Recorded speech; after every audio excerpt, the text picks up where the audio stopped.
Yes, people, what's happening? Welcome back to the channel and welcome to your daily transfer update and Wolves versus Chelsea preview. Guys, there's loads and loads to get through as always. The latest on Chelsea and their bid to try and sign Sporting Lisbon duo Ousmane Diomande, the 20-year-old Ivorian centre-half, and Victor Gyokeres, the Swedish striker. We've got the latest on those things. Initial inquiries have been knocked back. Sporting demanding the full 69 million release clause for Diomande and the full 100 million euro release clause for Victor Gyokeres. We're going to dive into that. Pochettino's been speaking on Conor Gallagher, making his stance very, very clear. We've got Ben Jacobs reporting that Chelsea would be are open to offers for around 45 to 50 million pounds, and Conor Gallagher is available in January, which makes me feel sick to my stomach, if I'm being totally honest on that one. What else have we got? The latest on Kepa and how that situation is looking quite problematic at Real Madrid, and whether he's going to end up being there next season or not. Diomande and Gyokeres, as I said, Reece James has had his surgery. We'll briefly dive into that. Pochettino has been speaking on Noni Madueke as well. And he went on an extraordinary rant about players and their entourages when it comes to complaining about playing time and not going straight back into the team, which I absolutely stick up for him for. He's absolutely spot on about it. There's loads and loads to dive into. Apologies for the slightly shit backdrop that I've got. I've come home for Christmas. Obviously not got the usual setup with me. The bedroom's not looking all that. So apologies for the shit backdrop. But the content will still be top notch if I don't say so myself, guys. So yeah.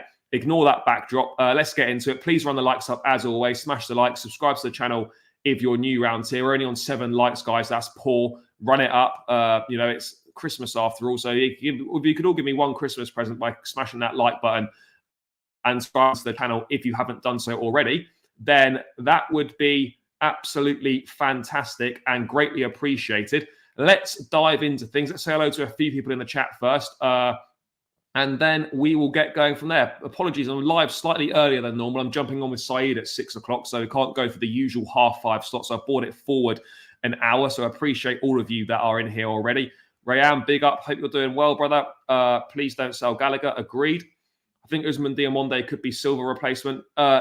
He could be, but you don't replace experience with no experience. Well, maybe in this case at Chelsea, that's exactly what you do. Who knows?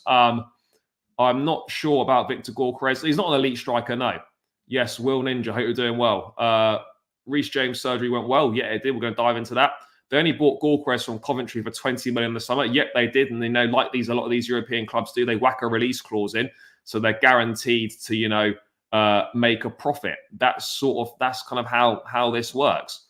If we're spending that much, and include Ruben Amorim, he apparently has a release clause in his contract as well.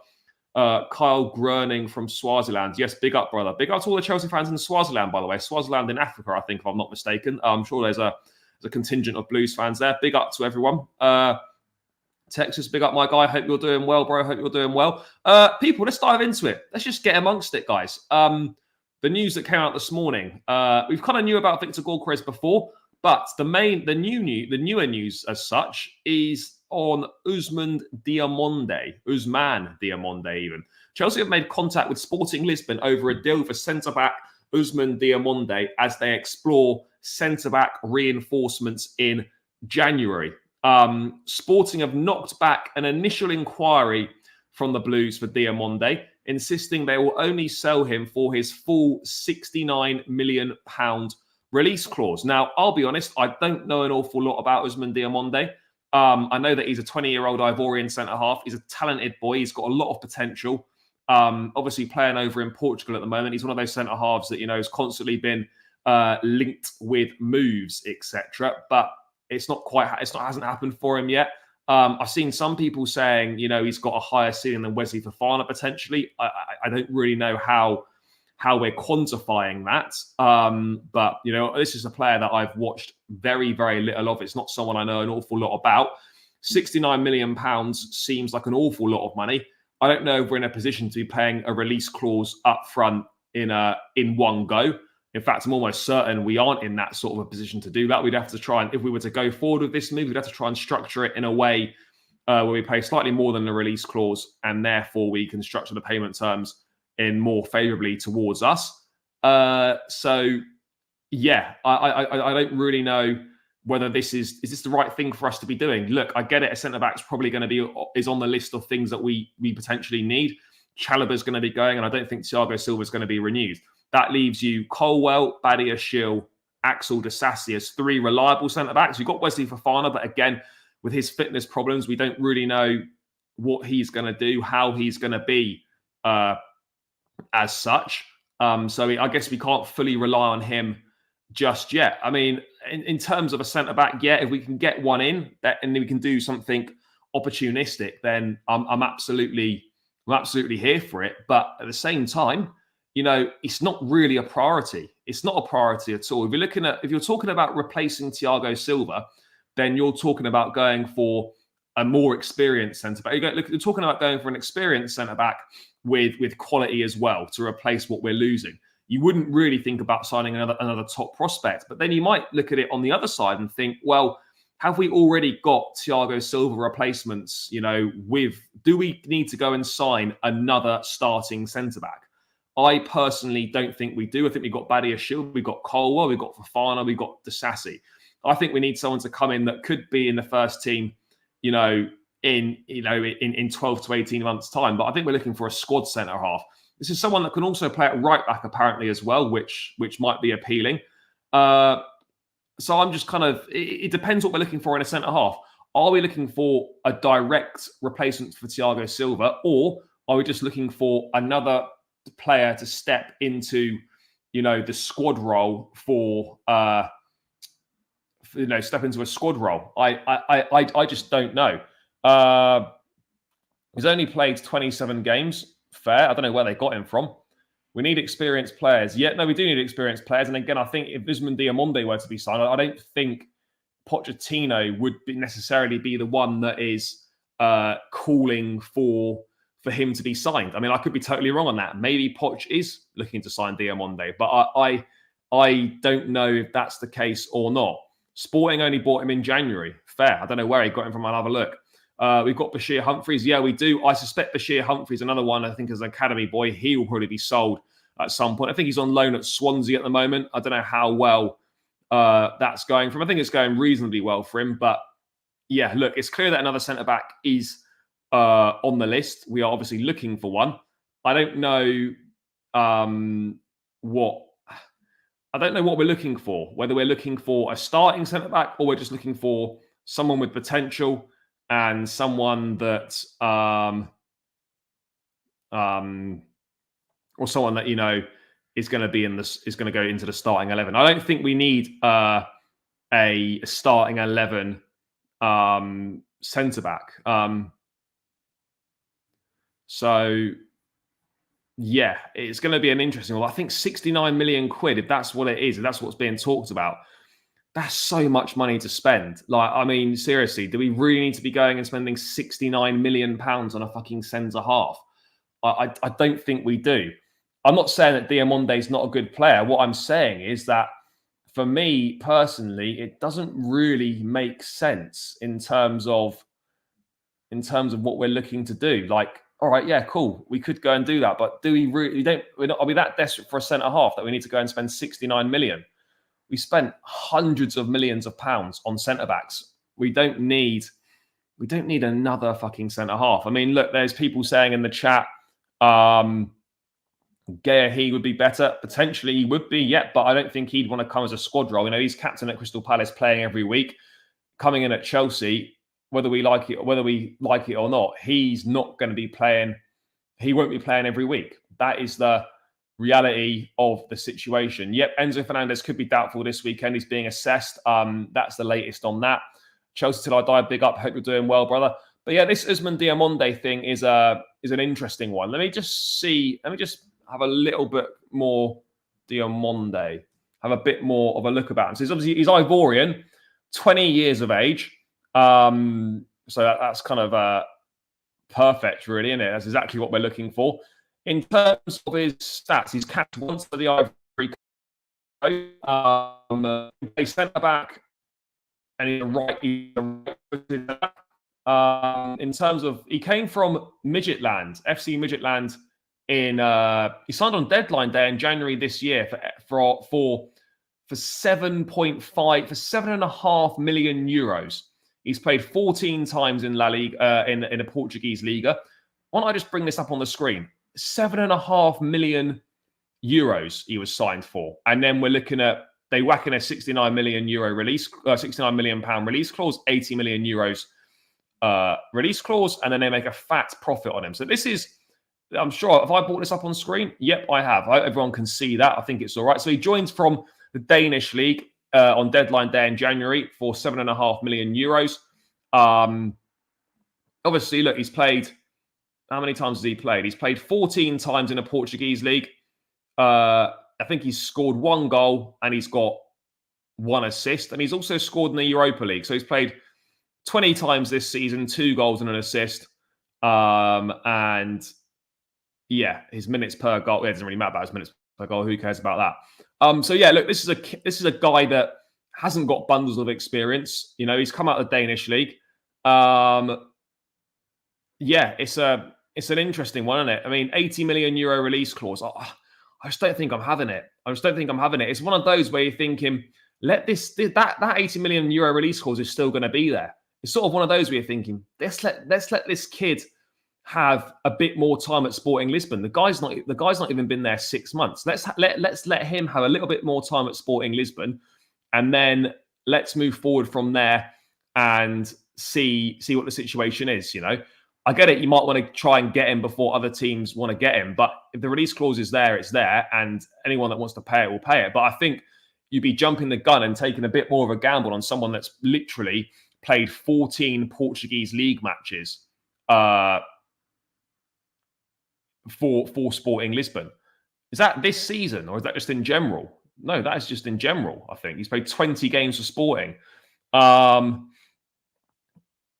Yes, Carlton, big up, brother. No, thank you, bro. I appreciate it. Happy Christmas to you as well. We don't need Diomande. I don't think we really do. This type of signing does nothing for our first team, even for the next 2 to 3 seasons. I'd even take Tar. Yeah, I agree. Someone like Jonathan Tar would be probably more preferential. Again, it comes back to what are we looking for in a potential new centre back? Are we looking for someone that can come in and start, or are we looking for a squad rotation centre back? That ultimately that's what we're looking for. And for me, there's no point stockpiling another centre back in his early 20s. We've got 3 of those already. We don't need another one. We need a more experienced head, someone that's come in, someone that's happy to, you know, perhaps not be a regular, be a squad player, be a rotation player, and we go from there. Exactly as Texas says there, you know, this doesn't really do anything for us for 2 to 3 years. You know, it's another one where he needs to play regularly to develop, and he'll come to Chelsea and he won't play regularly. The only kind of way that signing this sort of a centre back would make sense is if we you know, decide that they're going to switch to a 3 at the back formation.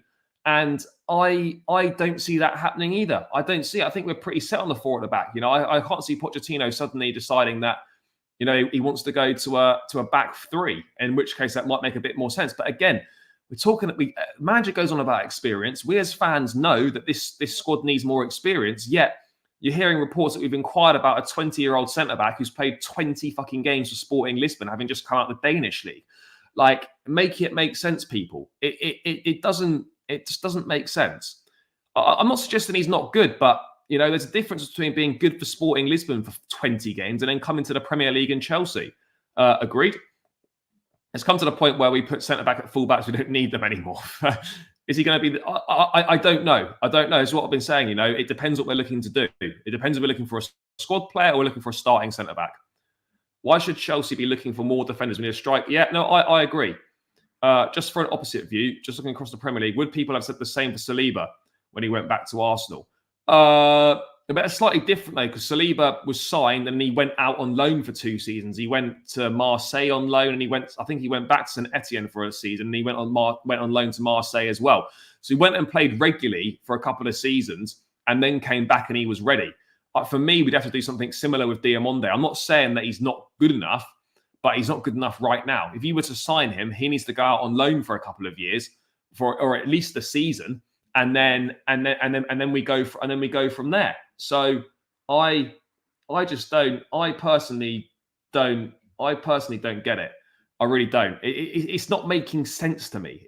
I'm struggling to get my head around it. I mean, surely it can't just be me. Guys in the chat, let me know your thoughts if you're feeling the same as me with this Usman Diomande thing. It doesn't make sense. If we're looking to bring in another centre-back, it needs to be an experienced centre-back who's happy to be a squad rotation player. I mean, guys, am I wrong? Am I wrong? Do you guys feel that we need another starting centre-half? I don't think we need another starting centre-half. That's my opinion. Let me know your thoughts in the chat. But Chelsea have made an inquiry for Sporting Lisbon's 20-year-old centre-back, the Ivorian international Usman Diomande. It's been knocked back. Sporting Lisbon are insisting on the full €80 million release clause, which is £69 million.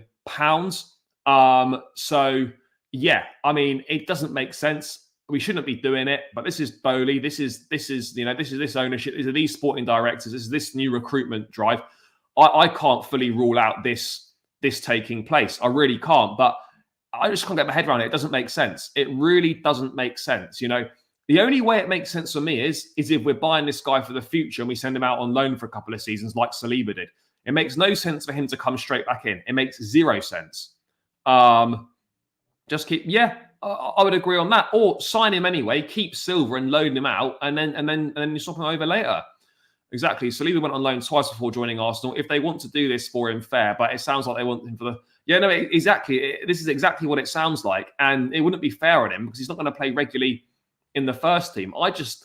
For me personally, I just can't get my head around it, guys. I cannot get my head around it. 3-4-3 might be what the board want with the success of Xabi at Bayer Leverkusen, and they have also been intrigued with Sporting to the point of trying to buy a stake. They have, but look, at the end of the day, the manager picks the formation. We've played the back five or back three, whatever you want to call it, numerous times. We played it under Tuchel, we played it under Conte. We've all said that we need to move away from being a back three side to a back four side. But whether we like it or not, this team is probably, at the moment, this squad is probably better suited to being a back four side, a back three side or whatever, back five side, whatever you want to call it. So, yeah, it's a really odd one. It is a really odd one. But yeah, who knows? We might sign Usman Diomande. We might not. I don't really know what's happening, but we have made an initial inquiry which has been knocked back. Yeah, maybe he is. Maybe he is. But guys, 40 of you in the building. Big up yourselves. I'm live a bit earlier than usual today. It's only 23 likes though. That's not acceptable, guys. It's Christmas. It's coming up. The content's coming. Please keep smashing that like button. We need to get to a minimum of 50 likes before as a first port of call. So guys, we're on 23. Keep smashing that like button, please, if you haven't done so already. Subscribe to the channel if you're new around here. I think I'm literally 2 subscribers away from 7.3K. No, we've passed 7.3K. Big up, everyone. Let's keep going. We're over 7.3K now. So, yeah, anyway, smash the like button. Subscribe if you're new. If you want to become a channel member, guys, hit the link in the description. For $1.99 a month, you can support myself and the channel. As I get more members, there'll be member-only shows and things like that. So if you want to support myself and the channel, $1.99, then please feel free to do so. Link in the description. And guys, if you want to guarantee your comment gets read out, you can use the super chat function. All donations are greatly appreciated by myself. I do try and get through as many as I possibly can in the stream. But, if you want to guarantee your comment gets read out, you can use the super chat function. But yeah, big up, everyone. And back to Usman Diomande. Do I think we can buy Osman in January? Yes, I do think we can. But what I think is more likely is that we buy him in January if we do buy him, and then he comes, in the summer. Ornstein. I was saying it on the stream yesterday. David Ornstein saying there's a very, very possible that a deal's agreed in January for a player to arrive in the summer. That is potentially what could happen. And I think that, for me, is our most likely way of getting Osimhen. Nope, Lukaku's not coming back in January. He's there to the end of the season. Gyökeres as good as bro. Look, again, let's move on to Victor Gyökeres, actually, guys, because I've said what I need to say about Diomande. I think, look, it could be a top prospect. Absolutely. No denying it. But for the reasons I've given, it doesn't make any sense for Chelsea to be looking at this type of signing right now, unless you're going to loan him out for a couple of seasons and he's going to come back and be ready. Other than that, it's not making sense. We need an experienced international player to come in and, can step in and do a job when required, and is happy to be part of a squad rotation, not yet another inexperienced youngster. Big up to the Dearest Devil coming through again with a super chat. Brother, greatly appreciate it. Very kind. Happens on a regular basis. Big yourself up, bro. Hope you're doing well. What else have we got going on here? Let's have a look at Victor Gyökeres then, because we spoke about this last week when it first kind of broke that Chelsea were scouting Victor Gyökeres, and he was part of the 5-man striker shortlist along with Tony, Tony, Osimhen, and then a couple of kids, Antonio Nusa and that Rooney geezer at FC Copenhagen. Chelsea have inquired over a deal for Sporting striker Victor Gyökeres. Sporting are again reluctant to sell their star forward and have demanded interested clubs pay his full £87 million release clause. Well, that is simply not happening. Let's bring his stats up though, because Gyökeres is one of them where, he's obviously he's a good player, but not for £100 million. Not for £100 million. If I spell his name right, one hit, Victor Gyökeres. So look, he's 25 years of age.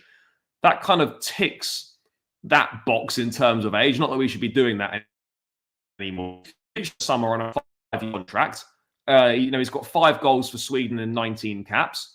What have we got here? So his main position centre forward, but he can play wide if necessary, which I don't think we're going to be doing for that. But yeah, he joined for €20 million from Coventry in the summer. Of course, he was a former Brighton player, so maybe that's why the links are there. He was a former Brighton player. I agree, Osimhen is the man we need. To be FVG was class last season, but still get me Osimhen. Todd, yep. I think we should look for better striker. Agreed.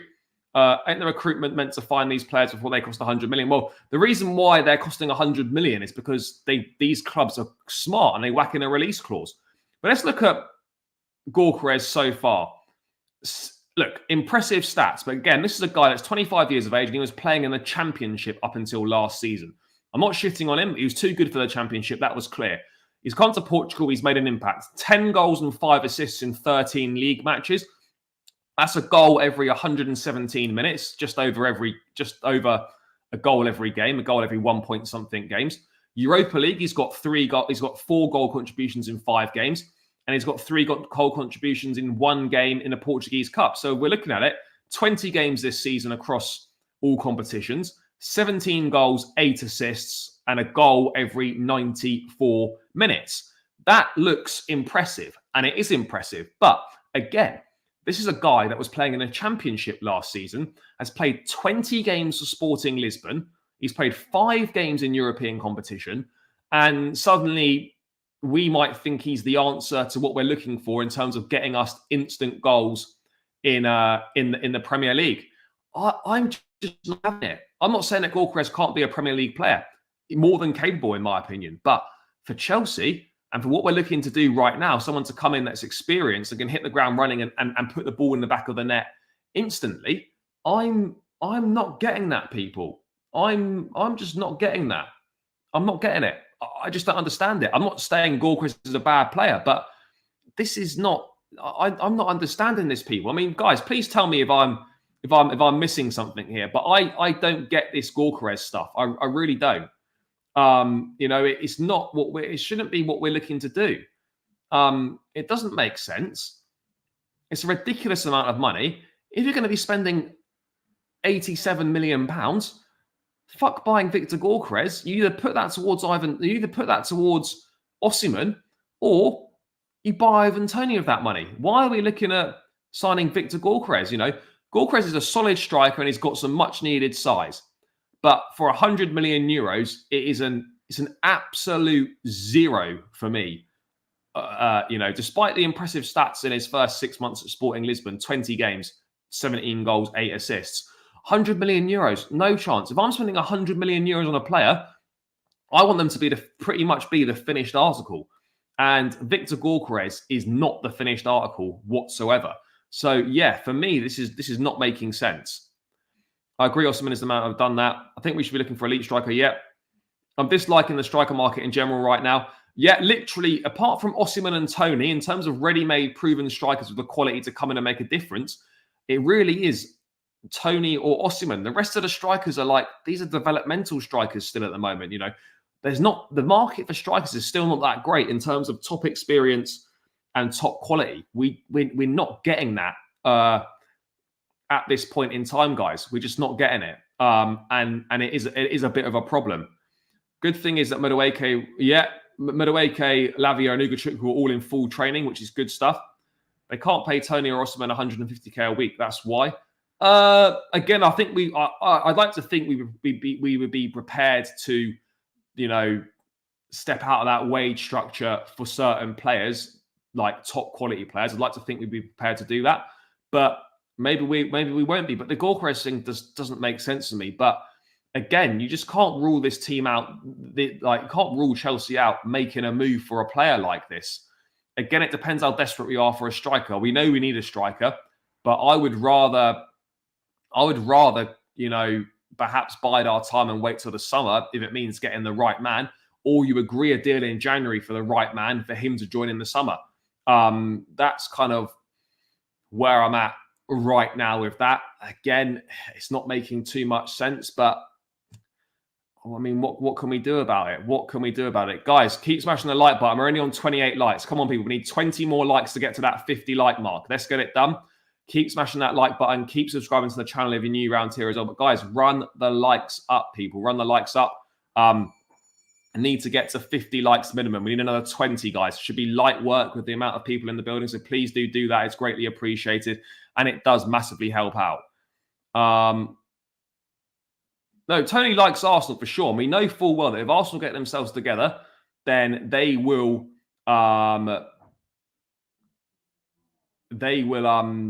Tony would rather go to Arsenal than Chelsea. Tony would be happy to come to Chelsea, but if he's got a choice, a genuine choice between Chelsea and Arsenal, he's picking Arsenal, and I don't blame him. Do you know what I think is a really good point as well, by the way? And I can't remember. I just remembered it now. I can't remember who said it. I think it might have been the ESPN journalist Gab Marcotti, and he said a quote, and it was something along the lines of there's not bad players. There's just bad prices. So, and I think that applies for Gyokeres and Diomande. I'm sure they're solid players and they're good players, but not at the prices that are being quoted. For me, like, if you buy players for twice their actual worth, don't be surprised if they struggle with that pressure. They obviously are. And this is the problem. And this, I think, is the problem we're finding right now, is that we haven't signed bad footballers. We've paid bad prices for them. And the prices are bringing the pressure onto them. And because they're so young and inexperienced, they can't really deal with that, or they're struggling to deal with it. These aren't bad players we're being linked with. But for the prices that we're being quoted for them, that is bad business. It's simple as that. There's not bad players, there's bad prices. And Gyokeres and Diomande fall into that category. It's not good business for the prices that we appear to be being quoted. It doesn't make sense. What would your 11 be? Wolves and Nkunku won't start. I'll give Nkunku probably half an hour. I think that's a fair thing to say. Give him around half an hour. I don't see an issue with that. And yeah, go from there. I'm going to get into my Wolves 11 a little bit later on. Are we still... Look, I think Osimhen is clearly very high up the list for Chelsea. There's no denying that. Absolutely no denying that he's high up on the list. But yeah, I don't have the answers as such as to whether we will be able to get him or not. That's just the reality of the situation right now, is that I don't have the answers, people. I do not have the answers to the question of whether we're going to get Osimhen, but we're certainly going to try. That much is 100% clear. We're mid-table club. Why are we selling Conor for these shite for us? Yeah, no, I hear that, but look. Again, Gyökeres, I don't hate Victor Gyökeres. He's having a good season. He's a solid player. Not for that price. For the price that we're paying, you need someone elite if you're going to pay that much money. And Gyökeres is not that right now. And I think what we're doing is we're seeing, I think, with a lot of these players, that because we're buying players for probably double what they're really worth, they're struggling with that heightened pressure. And there's no surprise because we're massively overpaying for players. And that's the reality. That's the reality of the situation. We're overpaying for players, and they're struggling to deal with it. Look, of course, Gyökeres would fit into the wage ones. He would fit into the wage structure, but Gyökeres wouldn't move us forward. He wouldn't. Good player, but it's not what we're looking for right now. So yeah, I just don't get it. Look, he's a good number 9. He's fast. He's strong. He's got good movement. He's a nuisance. He gets his foot. He gets stuck in. He puts his head in where it hurts. He links up play well, and he can clearly finish. And he's obviously taken himself up a level since leaving Coventry, and it seems to be an improved version. But 100 million euros, I'm just not having it. I'm not having it at all. I'm just not having it. Again, Ben Jacobs has been saying, Gyökeres is on Chelsea's list of options, but if they want him in January, they'll have another Enzo-type battle on their hands. And he's just saying Victor Gyökeres is flying for Sporting right now. 9 goals in 12 league games, obviously increased a little bit since this was written.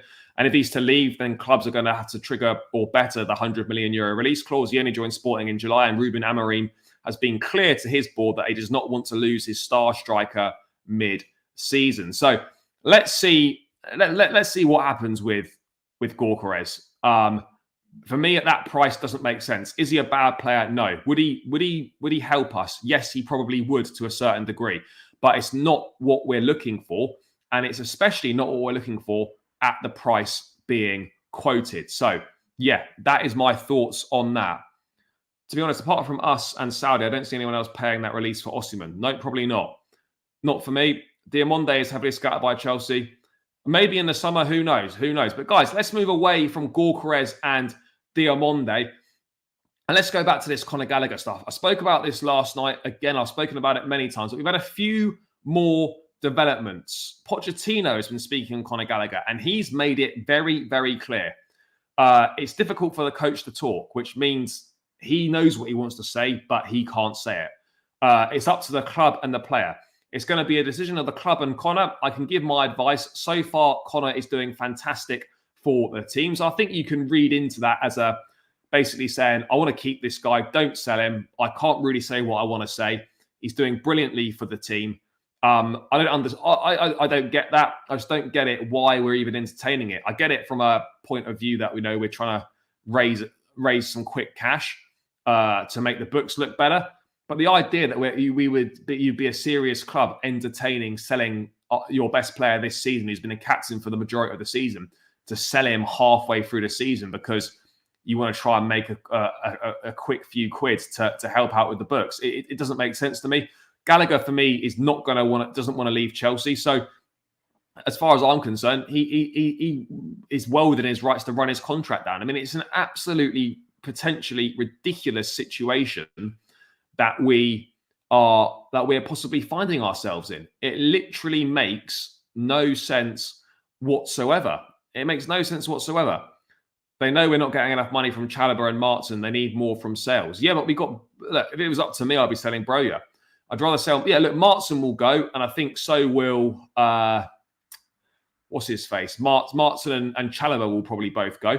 Maybe you get 50 million for the pair there, 40, 45, 50 million for those pair. I don't really know.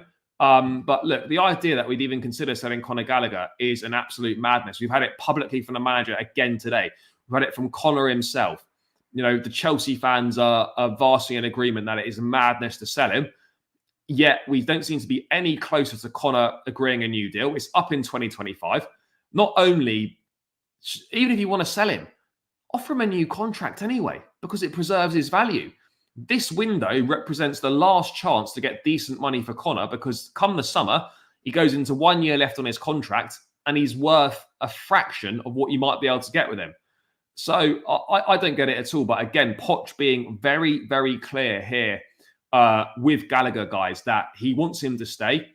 He's saying, he's made his recommendations. We know what his recommendations are. And yeah, it just doesn't make sense. I can't get my head around this. I mean, this could only be a Chelsea thing to happen. I just don't get it. I really don't understand it at all. And as I said many times, I never thought I'd be in a situation where I'm defending Conor Gallagher. He's literally screaming out to keep him.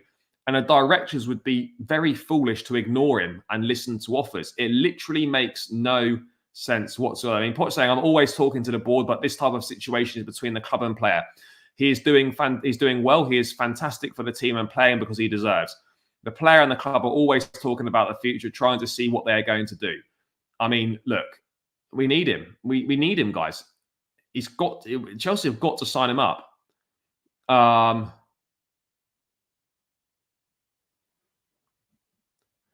mean, this is a fair point as well. Someone's tweeted, if Conor Gallagher was called Con Gallagher, performing in exactly, or Con Gallaghigo or something, performing in exactly the same way. He's from Sao Paulo. He's 19 years old. Selling him would not even be considered. Instead, he'd probably be offered a contract for life. It is baffling. For me, it's baffling how the club would even think about moving him on. It doesn't make any sense. But again, Poch is not, for me, you read into those comments, and it doesn't sound like Poch is feeling that confident on keeping him. You know, it's up to he says he can't speak on the situation. It's up to the club and the player to talk. He doesn't sound confident. Realistically, anyway, I'm saying Gallagher's. The thing is, I don't think anyone's going to pay that. That's the reality of the situation. I don't think Gallagher's going to pay that. I don't think anyone will pay that. Arsenal is looking like pocket-saving club as they spent less. I think only Chelsea can buy, but Wade is 150k looking impossible. Yeah, potentially. He's been okay. He started the season reasonably well. He's struggled recently. I think he's been all right. You know, expect more. Should be doing a bit more, but you know, it is what it is, isn't it? You know, it's just one of those where I think, he's been misprofiled at times by Poch. I think the system perhaps doesn't really suit him that well. Yeah. For Spurs, thing is though, even if Spurs offered that and it got accepted, for me, there's no way Gallagher's accepting going to Tottenham. Not a chance. Connor's a squad player, at least for Chelsea. Back the gaffer, another unproven. Look, again, even if Gallagher is, Gallagher's a squad player. It's not an issue. Like, I'm not saying he should be starting every single week. He should right now because he's earned it. But like, even just going forward, he's been a very useful squad player for us. He's 23 years of age. This is a kid that can certainly get better. And the idea that we'd entertain selling him because we think it's a quick bit of money to help us, move away from potentially falling foul of profit and sustainability rules is a madness to me. And I've always said this is not about there not being better players than Conor Gallagher out there. It's not about that. It's about the precedent it sets, about the message it sends, and it basically shows that the manager's input in this project is not really important. Imagine having probably your most important player this season. He's been captain for most of the season. The manager loves him. He's come out publicly and says he wants to keep him. He wants him to stay. Connor's come out and said he wants him to stay. And imagine as sporting directors as an ownership, you're then like, you take all that into account and you think, do you know what a good idea is? Let's sell this guy. It literally makes no sense. It makes no sense. Absolutely. I think they want to raise around 100 million to be able to make pre-contracts to activate. I've got absolutely no idea whether they do or not, but if we're selling Gallagher, we should not sell him to rival teams. Oh, I mean, look, we've sold to rivals. I mean, look, with Mason Mount, it doesn't seem to be that much of an issue. With Kovacic, I don't think it's seeming that much of an issue either. Yeah, who knows? But guys, we're 12 likes away from 50. Come on, people. Keep smashing that like button. Subscribe to the channel if you're new around here. It is the season of goodwill after all. So please do smash that like button. Need to hit 50 likes as soon as possible. It would be greatly appreciated. So please do that, guys. When we were at our peak, we had these squad players that could tuck in. Yeah, we had players like Jeremy, players like Thiago Mendes in midfield. Even when Jose was first here, players like Smertin, players like Yuri Jarosik, guys that aren't really top quality players, but they were valuable members of the squad because they could fill in and do a job for 10, 15 games a season. And that, even if that becomes Gallagher's role, so be it. But this is one of those for me where I'm just like, it literally doesn't make any sense to get rid of him. It doesn't. It makes no sense. This is our most guys. Let's not forget. Right now, this is our most experienced midfield player at 23 years of age, and yet we're considering selling him. And more than likely, would bring in someone younger and less experienced. I just don't get it. I really don't get it. But people underestimate how important players like Gallagher are for the squad. This is it.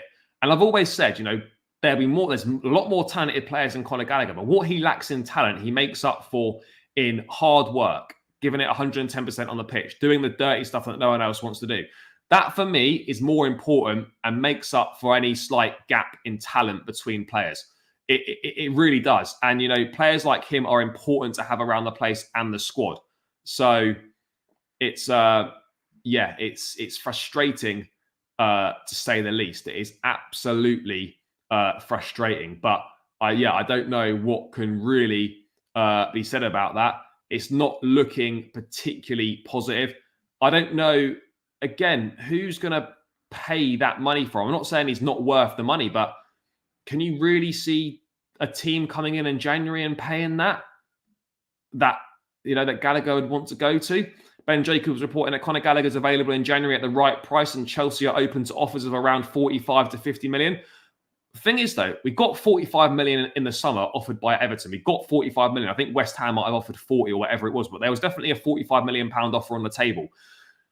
He's now improved a lot this season. And for me personally, with the improvements we've seen, Chelsea need to be looking at 55, 60 million pounds to go up in conjunction with how he's improved. And I just don't see anyone paying that. But I don't think, obviously you understand that he's got, 18 months left on his contract. That maybe brings the price down a touch. But we are looking at, for me, between 50 and 60 million pounds for Conor Gallagher is not by any means an outrageous figure to ask for. It absolutely isn't. So, look, Poch has made it clear now. He's had his say. I've had my. We've all had our say as fans or whatever. The players had his say. Like, everyone knows that Conor Gallagher wants to stay at Chelsea and the manager wants to keep him. It's down to the club and the player now. It's more down to the club. And I think we can kind of see where this one is going. And I hope I'm wrong, but this doesn't really, to me, feel like it's heading towards an ending that we're going to want. And it could potentially cause big problems. It could cause some rift between the owners and the fan base. It could cause a bit of a rift between manager and sporting directors, or manager and ownership, because it's going against what the manager wants. As I've said before, people,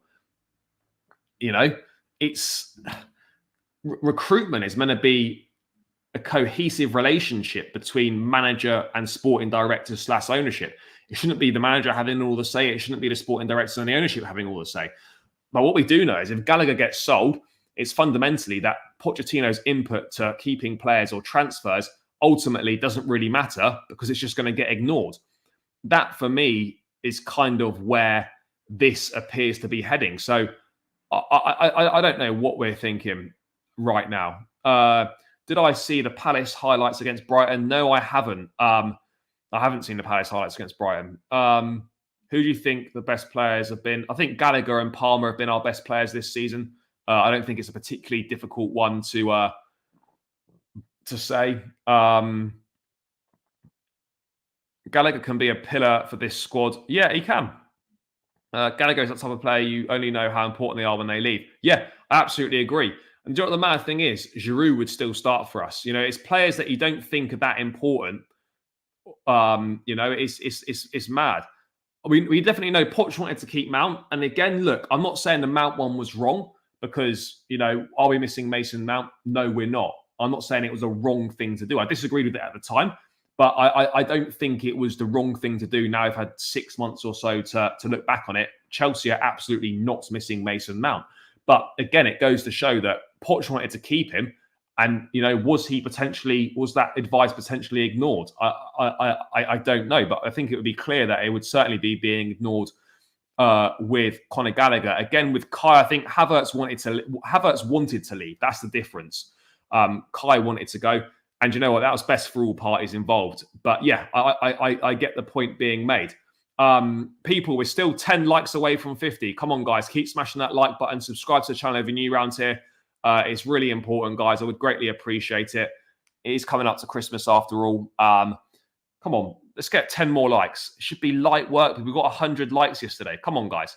Should be light work. Please keep smashing that like button. But let's move away from Conor Gallagher stuff because I've spoken about it a lot. Doesn't sit well with me. Makes me feel angry, if I'm being totally honest. It really does. And let's talk about, not Victor Gyokeres, we've done that. Let's quickly cover Reece James. Reece James has had his surgery. He put out a post on Instagram last night. Big up to the captain, my skipper. The footballing world knew I got injured, but the procedure I would go down this time took slightly longer to figure out the best solution. I had surgery last night to figure out, today to try and fix my recurring hamstring issue. The recovery has started both physically and mentally. Since this injury, I've had a good amount of support, but significantly more hate and negativity. Believe me, I don't want to be injured. I'm happiest when I'm playing football. Thanks to the understanding people that support me despite the highs or lows. It goes a long way. Stay well, Reece. So Reece, big up to the skipper, one of our own. He's had the hamstring surgery. The rehab begins now, 3 to 4 months out, maybe returns around April time, could be a bit sooner, who knows. Important, definitely take the time with him. But Reece has had the hamstring surgery, with the world-renowned surgeon out in Finland. He's going to be across and part of the rehabilitation process as well. So that's good news. Reece had the hamstring surgery, and now the road back begins. And hopefully, once and for all, this will fix these hamstring issues. But Reece has undergone the hamstring surgery. Wish him all the best for his recovery. It's great news. Now we just got to hope he recovers well, and we move forward from there. But I thought I would just quickly cover that. Big up to Reece James. But let's get away from that one. What else was I going to cover? Let's talk more about now, kind of, the game itself against Wolves, because I'm going to double this up as a Wolves preview as well. So yeah, let's dive into that. Although what I'm going to quickly speak about first is Noni Madueke, because Pochettino was asked a question about Madueke in the press conference.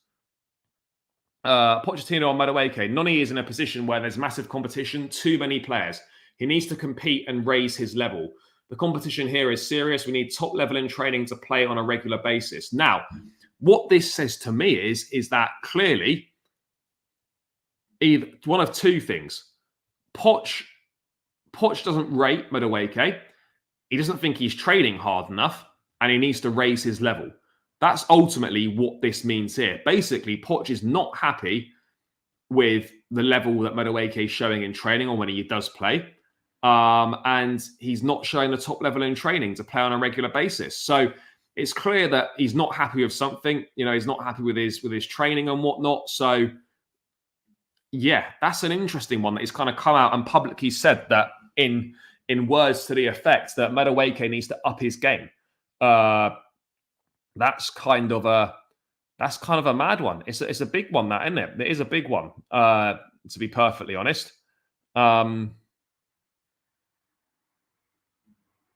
His new owners mugged him off with a shitty pay cut offer on his contract. Yeah, Gallagher is our best leader on the pitch, as well as in terms of leading by example with his work rate. Let's hope Reece can stay fit. Let's hope so.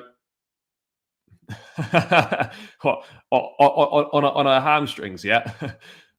Congratulations, mate, on your 22nd of December top of the league trophy. Good job. Score predictions for Liverpool and Arsenal this week. I'll do it. No, I don't have a spare ticket for Wolves, unfortunately. I'm sure there's some floating about, but I don't have any myself.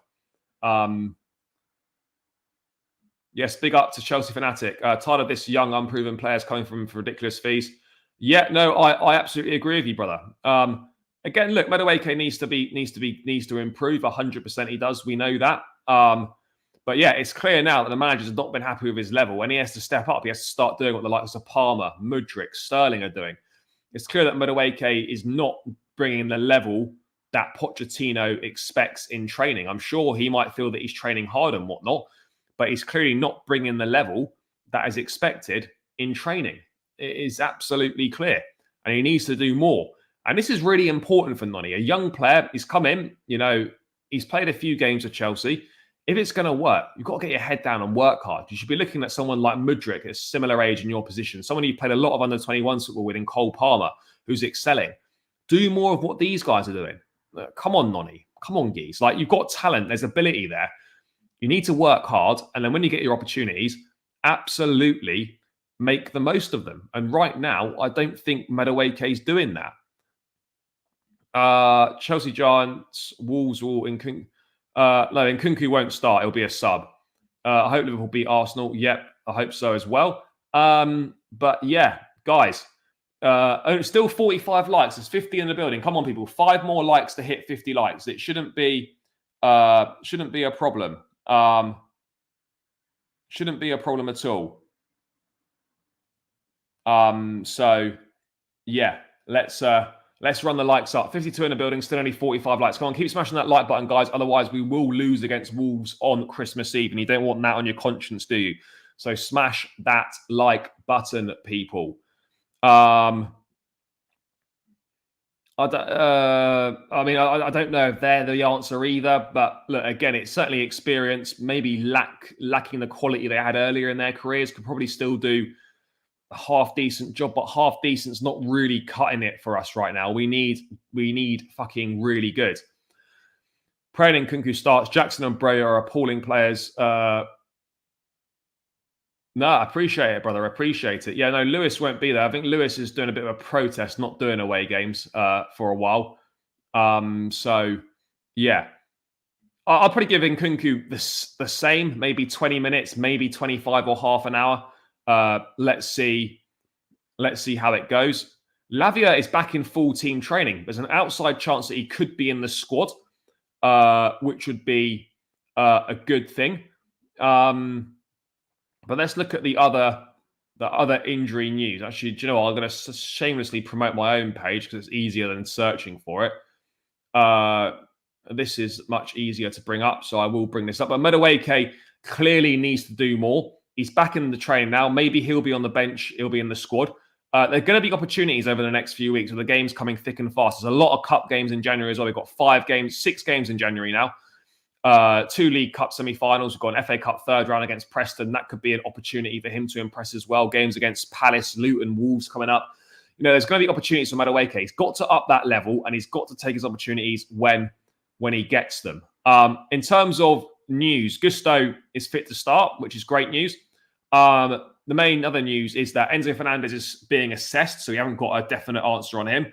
Whilst Romeo Lavia and Leslie Ugochukwu have returned to full team training. So there's no guarantees that they're definitely going to be on the bench or involved. But it's good that players are starting to come back now because we're going to have more options available to us. And more options available to us is massive because the bench in recent weeks has been bad. If we're being perfectly honest, the bench in recent weeks has not been good. That is the reality of the situation. It hasn't been good enough. But yeah, you know, it is what it is. And what's not good enough, guys, come on, people. We're still not on the 50 likes mark. What are you guys doing? Come on, guys. Keep smashing the like button. I know I'm going on about it a lot, but it does really help. It gets more eyes on the stream. It gets more people involved. So if you've not smashed the like, please run it up to 50. Let's get this to 50 as quickly as possible, guys. It would be greatly appreciated. So please smash the like button if you haven't. I know every single person has not hit it, so please do. And subscribe, of course, to the channel if you are new round here as well. That would be greatly appreciated. 4 likes to go, guys. Run it up, run it up, run it up. You lot know what to do. Let's get it done. Broja or Jackson versus Wolves? I'll probably say Jackson because Broja, I wasn't really vibing Broja, to be honest. Wolves is a tricky fixture, absolutely. Yep, Jackson does leave for the AFCON soon. I presume he leaves at the start of January. I mean, I don't actually know when the squads go out or when the tournament starts. I've got no idea. But yeah, look, Lavia and Ugochukwu back in the squad. Enzo being assessed. Now, if it was down to me personally, this guy looks tired. He looks like he needs a rest. He's clearly looks like he's been playing with some sort of discomfort. And again, we've had nothing confirmed by the club about those reports of pubalgia, which is a chronic groin injury. which requires treatment and rest to try and alleviate the pain. It's clear that perhaps he's playing within himself because of a problem. Maybe that's part of the reason why Poch has in recent weeks switched him back to playing a little bit higher up the pitch. Maybe there's slightly less running involved. It's less intense on his body. But there's clearly something not right with Enzo Fernandez. Obviously, he's being assessed. But for me, I probably wouldn't start him against Wolves based on those things. So, Lavia and Igachukwu could be back. But what's his name? Enzo Fernandez is being assessed. But if it was down to me, that wouldn't be. I wouldn't be starting him. If he's on the bench, fine. Or we just leave him out the squad completely. That for me is what I would potentially be looking to do. So yeah, let's wait and see. Let's wait and see on that front what might happen. But yeah, Enzo being assessed. What we got? Jamaican striker Dujon Richards trained by the first team. Yeah, he's a long way off any sort of involvement. If Enzo's in the squad, yeah, bench for sure. I mean, look, Fofana's again. I think Fofana's another one of those players that probably ultimately is not good enough.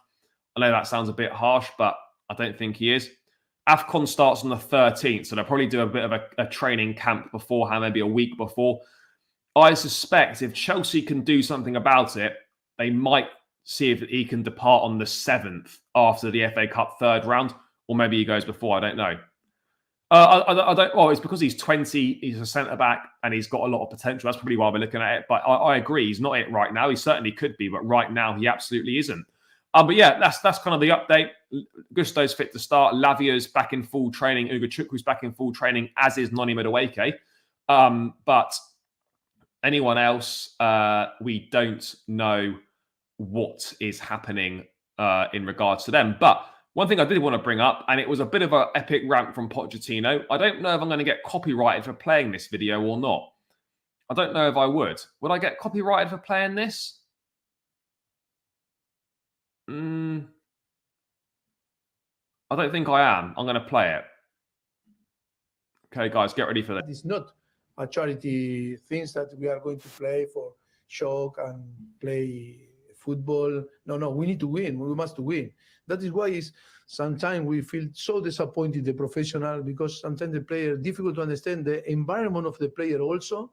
Is there say, disappointed because didn't play again, and Kunku in that case again, Sheffield United. I am disappointed to have a player that should be an important player for us is not helping the team. Maybe I am talking too much, but no, it's true. But come on, it's annoying me sometimes. No, annoying me, but not you. Or people around the player or the player, complain, I wanted to play, I am disappointed. I want to do, come on. I am disappointed. The club is disappointed that is investing big, to perform and to score goals. And when you are not scoring goals, okay, we pay the salary every month. If you not play, if you are injured or when you not perform, yes, come on. Who suffer for us? For the coaches? Who suffer for the club? Who suffer? No, it's always no. Come on. It's to get the right balance in all this business. It's so important. And I've gone for that. Hopefully I don't get copyright strikes for that. So, yeah, he's absolutely right with what he says. Like, it's a strange one. Why are players' entourages complaining about players not playing? I don't get it. He's absolutely spot on. We're not a charity. We need to win. You earn your chance to play. And if you're good enough, you'll play. And don't start moaning every time you don't fucking play. We can be disappointed as fans. The club can be disappointed, that we spend big money on players and they don't play. But why are, players' entourages getting ahead of their stations? I personally do not get it. I personally don't get it. It doesn't make sense. It doesn't make sense to me at all. I'm not really sure what's going on, but it's clear that, people within Nkunku's entourage weren't happy that he didn't. Apparently, they were saying he was fit for the Everton game, but he didn't play in that, and he didn't play in Sheffield United, and they were disappointed about that. It's like, guys, come on. I mean, seriously, we're not a fucking charity here. You'll play if you deserve to play, and you'll play when the club and the medics and stuff say that you're ready to fucking play. Players and entourages need to stay in their lane. It's one of the big problems with the modern game at the moment. It's one of the big problems. Yes, bro, how are we doing? No, we are looking at strikers. We're also looking at defenders as well. We are obviously looking to get a centre back in. That much is absolutely clear. No, he is right. He was complaining Poch under a lot of pressure. He ain't at Spurs where he can earn the fans will be happy. Yeah, I agree as well. Entourage is buying into the Twitter agenda. Yeah, absolutely. Yeah, players' entourages need to chill out. They need to chill out. Like, you know, there's a reason why we're being cautious with players, because we seem to get more injuries than any other fucking club, and they seem to be more long-term than anywhere else. So there's a reason why we're doing this, and players' entourages need to realise that we're not just giving out minutes like it's fucking Christmas and, you know, oh, here you go, play a few minutes and all that. It's not how it works. You know, these players are going to be bedded back into the team, and it will take some time. And if the entourage don't like it, then that's tough, because that's what's going to happen, because the manager and the coaching staff and whatnot are the people in charge. The club can be disappointed. What about your guy that's been injured for the whole fucking season and hasn't been able to play? Do you see us complaining and managers complaining and moaning about that, you know, every week? No, he's not played much. He's been injured, and we're being careful with him because he's an important player. That's the end of it. But this is not just about Nkunku's entourage. This is about multiple players' entourage. New managers may have to accept the entourage. Yeah, I don't know. Nkunku's entourage should go to one of James' fishbowl parties. I mean, look, he's absolutely spot on with what he says, and it's frustrating for sure, and it's annoying. It is absolutely annoying. So, yeah, Poch is absolutely spot on. Hopefully, YouTube don't fuck me over for that, for playing that clip. If they do, so be it. I'll just take it out, no problem. But yeah, no, I think it'll be fine. It's not Premier League highlights or anything, so I think it will be fine. I think it will be fine. And, you know, this is exactly how you should be thinking. You know, it absolutely is. So, yeah. Let's move away from that. But Poch is spot on, you know. Players will play when they deserve to play, when they're fit to play, and when they prove that they're ready to play, and they should play. Yeah, no. The only thing I just don't want to get demonetized, because then you get demonetized for certain things. So yeah, I'm not bothered about playing it because it's inappropriate or anything. It's just don't want to get demonetized. No, he won't be on the case. He won't be on the case. But yeah, no, I'm sure it's fine. It's not a big deal anyway. It really isn't a big deal. Sometimes these entourages pay for these players to get into clubs, and these players support. Yeah, no, I get that, but yeah, they should just stay out of it. We're not a charity. We're absolutely not. You play if you deserve to play. Simple as that. Simple as that. Guys, we're 4 likes away from 60. Keep smashing that like button. Subscribe to the channel as well if you're new around here. But we are 4 likes away from 60.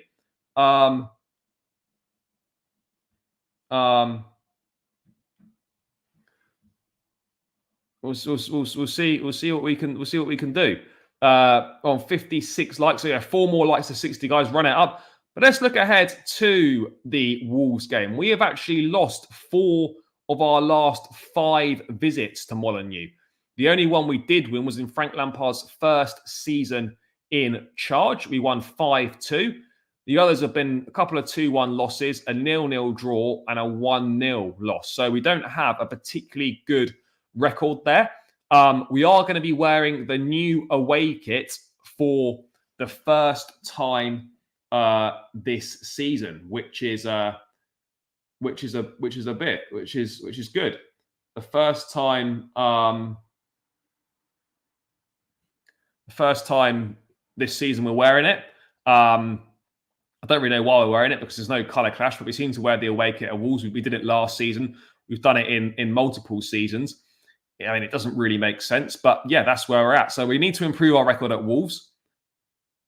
Yeah, it is a little bit. I mean, it's more of a black, dark blue sort of vibe. But yeah, I get exactly what you're saying. I get exactly what you're saying. So yeah, let's see what happens. Let's see what happens on that front. It's a bit of an odd one, but we're going to be wearing that tomorrow. We need to win. Yeah, we do need to win. Yeah, that was when Tomori scored the screamer. We haven't won a game at Molineux since then.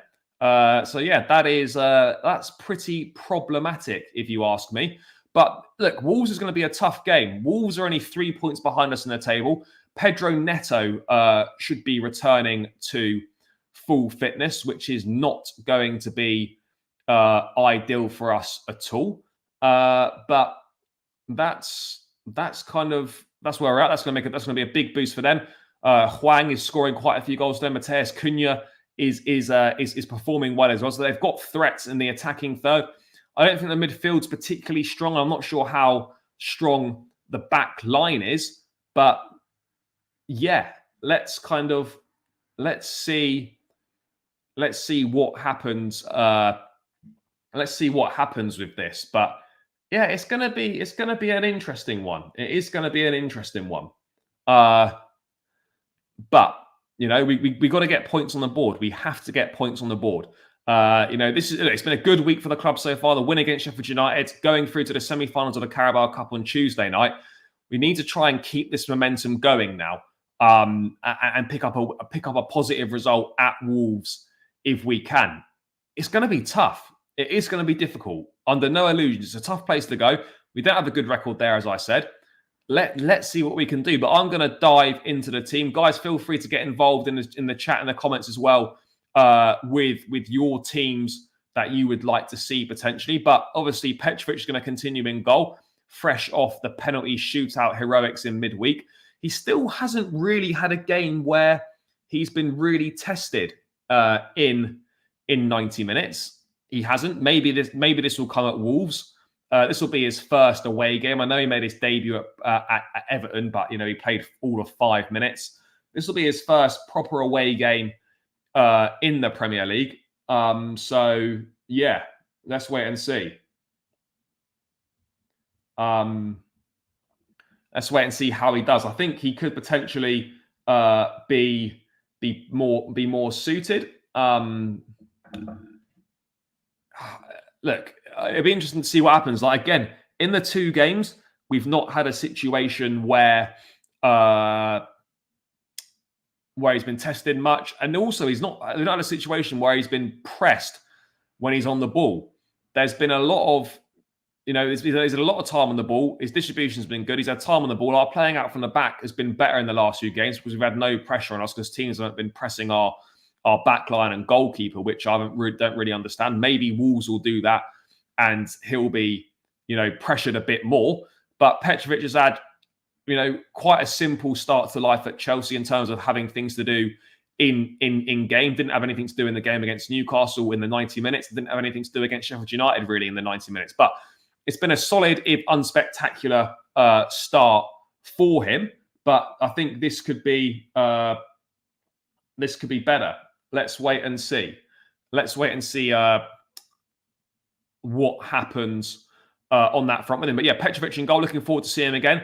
Malo Gusto absolutely starts at right back for me. That is not even a conversation. He's now fit and ready to start. The difference he made when he came on. And we know that Colwell is going to play left back anyway, but you know, at least we can have one fullback that can offer attacking threat and get up and down the pitch on one side. That will clearly massively help us out. In terms of the centre-back pairing, I'll be honest, for me, it's got to be Silva and Badiashile. I think reluctantly or maybe unfairly, but the Sassy does miss out. So we go with Silva, Thiago Silva and Badiashile. As that'll be my centre-back pairing. Would I be disappointed if the Sassy played? No, it wouldn't be a disaster. But for me, we've seen Silva and Badiashile for the last few games now. You want continuity at the back. and it makes sense to continue with it. And I think right now it probably is our best partnership. If I'm being honest, it's probably our best partnership. But yeah, let's wait and see what happens on that front. Let's wait and see what happens. What else have we got going on?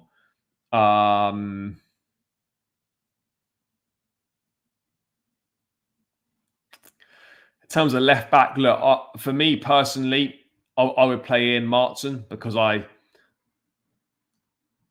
he's a left back. Do you know what?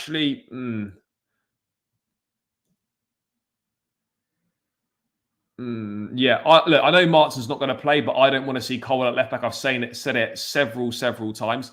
I don't want to see him at left back, but ultimately we know he's going to play there. But for me and my team, I'd rather have actual fullbacks at fullback, and we do have Ian Martin available that can play there. I know he's not going to play there, but that is the back four that I'd go with.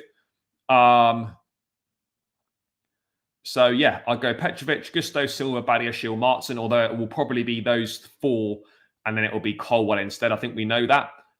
In midfield, for me, I'm resting. I'm not playing Enzo Fernandez. Again, he might not be available, but if he is, he clearly is not. He needs a bit of a rest. He's not fully fit. So I'm continuing with that pivot of Gallagher and Caicedo. That has actually worked really well the last few games. Gallagher was outstanding on Tuesday night. And actually, the two games that Caicedo's played alongside Gallagher in this pivot have probably been his two best games with Chelsea. The one against Sheffield United and then the one against Newcastle in the Cup. They have definitely more than likely been his two best games. Chile, what we got here? Early days of Petrovic. I don't know if I'd say Czech vibes, but I get what you mean, in terms of he's massive. He fills the goal out. He looks like he could be a good prospect, but again, there's going to be tougher tests ahead, and I think we do need to see a little bit more from him. No, Chile's back in partial team training. I hope you're right about Martin. I hope so as well, mate, but it's absolutely not going to be. I know it's not going to be. In terms of what we play moving further up the pitch, for me, it's Cole, Palmer. The thing is, when you get to this position here, you're thinking, right, well, who have we got available that's going to start? And I think for me, as much as I don't really want to do it, I'm going to have to put Sterling there, play Palmer centrally, and then play Mudryk on the left. There's not really a way that gets Palmer on the right-hand side and then play someone else in the 10 role. It doesn't really happen. That, for me, is what I would go with behind the striker. Sterling, Palmer, and Mudryk. I know Sterling was awful against Newcastle, but Mudryk came on and made an impact. I think for me, he definitely deserves to start based off that cameo appearance that we had against Newcastle. Gets the equalising goal, scores the penalty as well. Scores a really great penalty. So yeah, let's wait and see. So 61 likes. Let's try and run this up to 70 likes before I round it out. Let's try and get this up to 70 likes, people. Could play Jackson behind Broja. I don't think that's going to happen. You could potentially do that, but I wouldn't personally do that. Pedro Neto. Yeah, I don't know if he'll start, but I think he's more than likely to be involved. That much is absolutely clear. That much is very, very clear. But yeah, let's wait and see. Let's wait and see what happens. I mean, what we're on. Yeah, and then in terms of a striker, you're looking at Jackson or Broja. I don't think Jackson was particularly great against Newcastle, but then Broja wasn't particularly good either against Newcastle. Jackson's going off soon. For me personally, I still think Jackson offers more than Broja and is better than Broja at this point in time. So I would be going with Nicholas Jackson. I'll be going with Jackson on that one. That's the team that I would pick. I don't know if we're going to see that or not. I hope I don't think it won't be his last game before AFCON. AFCON doesn't start until the 13th. I think we'll have him for the remaining 3 games this year. I'm pretty sure of that.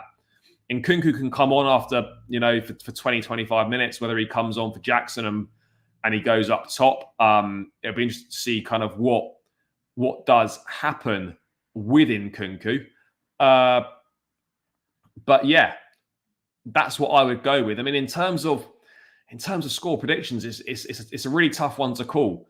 For me, it's either going to finish a draw or it's 1 goal in it either side in terms of like 1-0 or 2-1 to either side. It is going to be a tough one. Guys, keep smashing the like button as well. We're on 61 likes. Try and get this up to 70 likes if we can before the stream rounds out. Try and smash it up to 70. Guys, keep smashing the like button. It's really important. It really helps me out. So please do that. Let's get this as close to 70 as we can. Guys, get your score predictions in.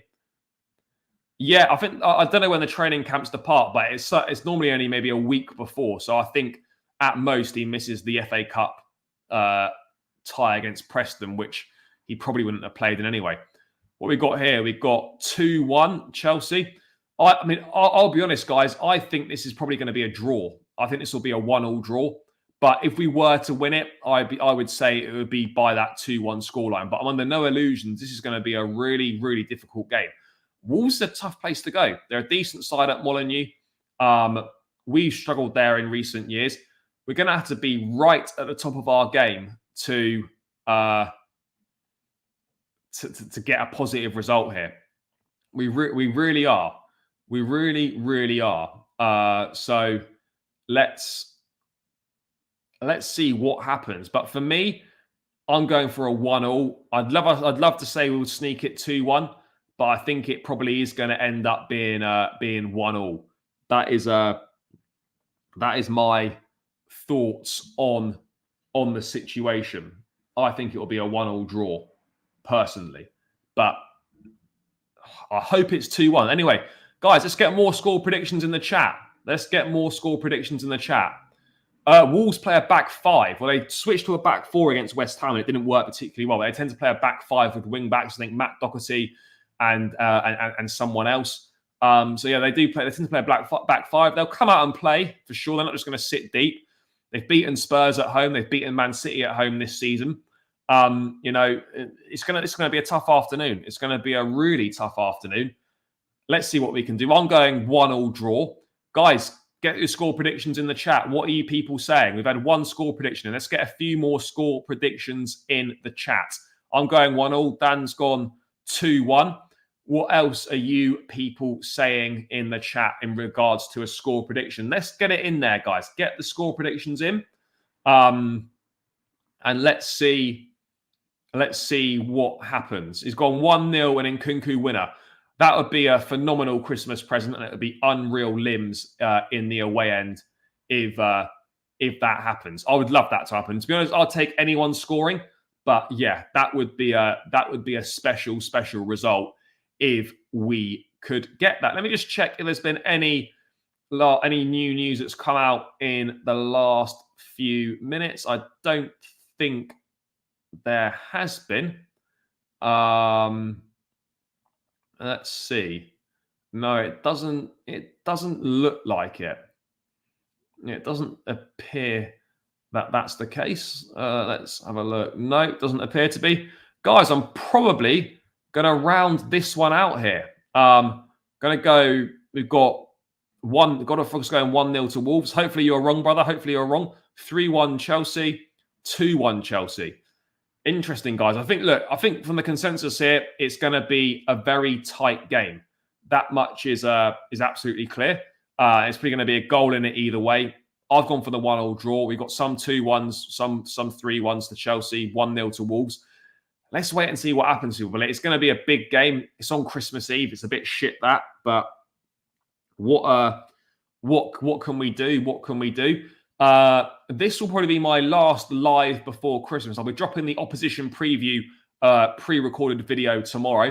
This is probably the last time I'll speak to you guys before Christmas. Obviously, the vlog and a match reaction will be. I'll record a match reaction outside the stadium because by the time I get back from Wolves on Christmas Eve, it's going to be a bit late, so I won't be doing a live.